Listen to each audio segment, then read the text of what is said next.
Joining me is Michael Shoebridge, a former senior defence official and now founder and director of Strategic Analysis Australia. Michael, I won't even try to ask you, how this all started is just fiendishly complicated and pointless almost. But what restarted this war? Well, Andrew, you mentioned in your introduction that really the weakening of Hezbollah, the dismantling of Hezbollah were propping up Assad and they were in Syria focused on Israel. So Israel pulling Hezbollah apart and damaging Iran. And as you mentioned, Russia, it is so absorbed with the war in Ukraine and it doesn't have any Wagner mercenaries anymore because it dismantled that themselves and they're very occupied in Africa. So the Assad backers of Russia, Iran and Hezbollah have been weakened and distracted. And this very nasty Sunni fundamentalist militia, HTS, has now conducted a major offensive in the Gap.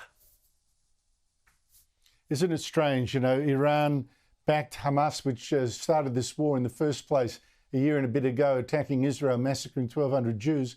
And now what we see is Hamas destroyed, Hezbollah destroyed, Iran so weakened that its little client in Assad now looks in real danger. What an own goal. Who are the goodies, though, in this fight?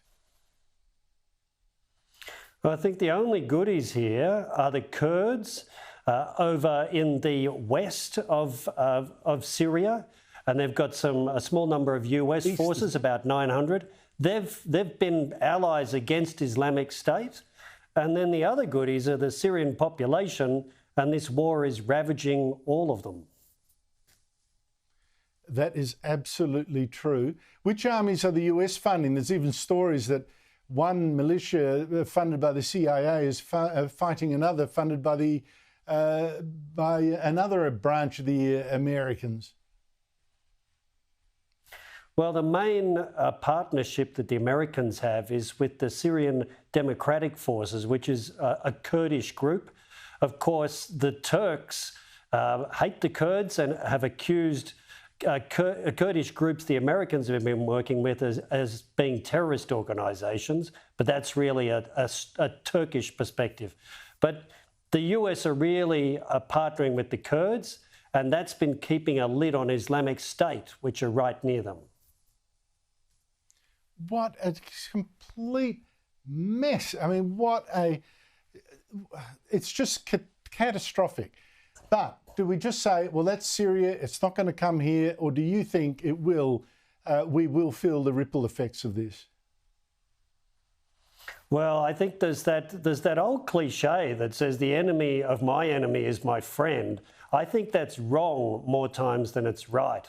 This HTS bunch that might give Assad real trouble and could topple him, although I think Russia will back him enough to keep him in power, that if the HTS that are conducting this offensive now get more control of Syria, they're a Taliban-like bunch. They broke with Al-Qaeda in 2018 really for marketing purposes, and they've had a makeover, but they're the same nasty Taliban-like bunch. And if they control more of Syria, yes, we'll see refugees and we'll see more atrocities.